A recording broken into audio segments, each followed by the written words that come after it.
اسلام امن کا داعی ہے اور امن کے فروغ کے لیے کوشاں ہے۔ اسلام کا مادہ ہی سلامتی سے ہے، اس لیے سلامتی کے لیے، امن عالم کے لیے انسانوں کو باہم محبت، الفت، رافت کا سبق پڑھانے کے لیے جتنی کوششیں اسلام اور اسلام کے ماننے والوں نے کی ہیں، اس کی مثال دنیا کے کسی اور مذہب میں آپ کو نہیں ملے گی۔ انسانوں کو قتل کرنا، انسانوں کی تذلیل کرنا، انسانوں کی تنقید کرنا، یہ اسلام کا سبق ہی نہیں ہے۔ تو اسلام کی تاریخ روشن ہے۔ ناگزیر حالت میں جنگ کرنا ضروری ہو جاتا ہے، امن کے قیام کے لیے جنگ کرنا کبھی ضروری ہو جاتا ہے۔ تو جب اس حالت میں جنگ کا ہونا ناگزیر تھا تو اس میں زیادہ سے زیادہ نقصان سے بچنے کی کوشش کی گئی، اور اس میں بھی قوانین مرتب کیے گئے۔ بچوں کو قتل نہیں کرنا، بوڑھوں کو قتل نہیں کرنا، خواتین کو قتل نہیں کرنا، جو اپاہج جو بیمار ہوں ان کو قتل نہیں کرنا، حتیٰ کہ قیدیوں کو قتل نہیں کرنا۔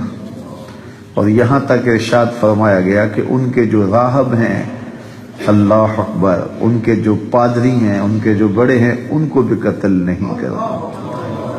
اور یہاں تک کہا گیا کہ ان کی فصلوں کو بھی نہیں اجاڑنا، درختوں کو بھی نہیں توڑنا۔ کوئی لائے تو صحیح ایسا پرامن دین، یہ اسلام کا دیا ہوا دین ہے، اسلام کا دیا ہوا نظام ہے۔ انسانوں کو کاٹنے کے لیے حضور نہیں آئے تھے، انسانوں کو جوڑنے کے لیے حضور آئے تھے۔ لیکن آج جو دور موجود ہے، آج عملاً مسلمانوں کے رویے نے یہ ثابت کر دیا کہ ہم خون خوار درندے ہیں۔ عراق کی جنگ کے بعد انسانوں کا جب قتل عام کیا گیا، ڈیزی کٹر بم پھینکے گئے جو انسانوں کا خون چوس لیتے تھے، اور کیا کچھ ہوا، تو دنیا کے سامنے رسوائی ہوئی۔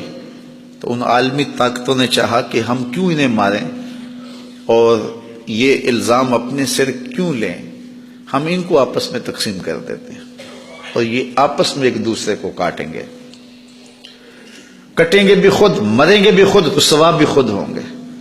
ہم دنیا کے سامنے اسلام کا یہ چہرہ پیش کریں گے، ہمارا میڈیا چیخ چیخ کے کہے گا یہ دیکھو مسلمان کر رہے ہیں، اور دونوں طرف مسلمان ہوں گے۔ یہ پھر دوسری منصوبہ بندی ہوئی، اور آج وہ روح بعمل ہے۔ جو قتل ہو رہا ہے وہ بھی لا الہ الا اللہ پڑھ رہا ہے، اور جو قتل کر رہا ہے وہ بھی لا الہ الا اللہ پڑھ رہا ہے، اور دنیا کے سامنے یہ چہرہ دکھایا جا رہا ہے یہ دیکھو اسلام ہے۔ آج ہمارا تماشا بن گیا ہے، خون بھی ہمارا بہہ رہا ہے، ذلت بھی ہماری ہو رہی ہے، اور پوری دنیا اس تماشے کو دیکھ رہی ہے۔ انہوں نے تو تماشا دیکھنا ہی تھا، انہوں نے تماشا لگایا ہوا ہے۔ یہ 56-57 اسلامی ملکوں کے حکمران یہ کیا کر رہے ہیں؟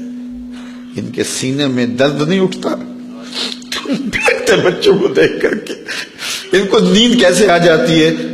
کیا قیامت کے دن رسول اللہ کے سامنے انہیں پیش نہیں ہونا؟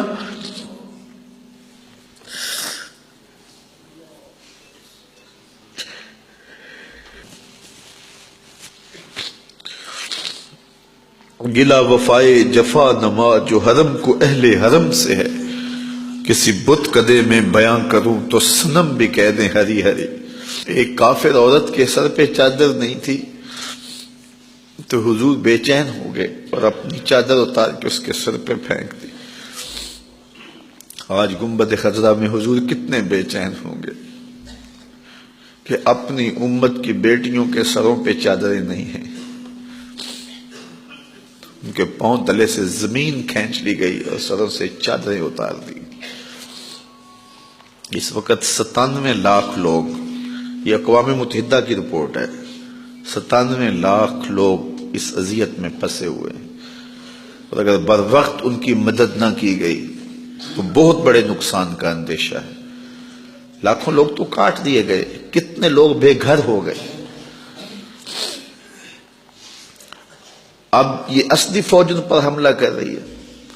پہلے جو داعش نے کرتوتیں کی، اس دوسرے گروپ نے بدقسمتی سے ایک اسلامی ملک ان کی سرپرستی کر رہا ہے اور ایک اسلامی ملک دوسروں کی سرپرستی کرتا ہے. تو آج پوری دنیا کے اوپر رسوائیوں کی دردناک داستان ہے. ہم تماشا بنے ہوئے ہیں، پوری زمین جنازہ بنی ہوئی. حلب میں لوگ گھروں میں دفن کر رہے ہیں اپنے بچوں کو. مجھے فلوجہ کی وہ رات بھی کبھی نہیں بھولی جب قبرستانوں میں جگہ کم پڑ گئی تھی، لوگوں نے گھروں میں صحن کے اندر قبریں کھود کے اپنے پیاروں کو دفن کیا.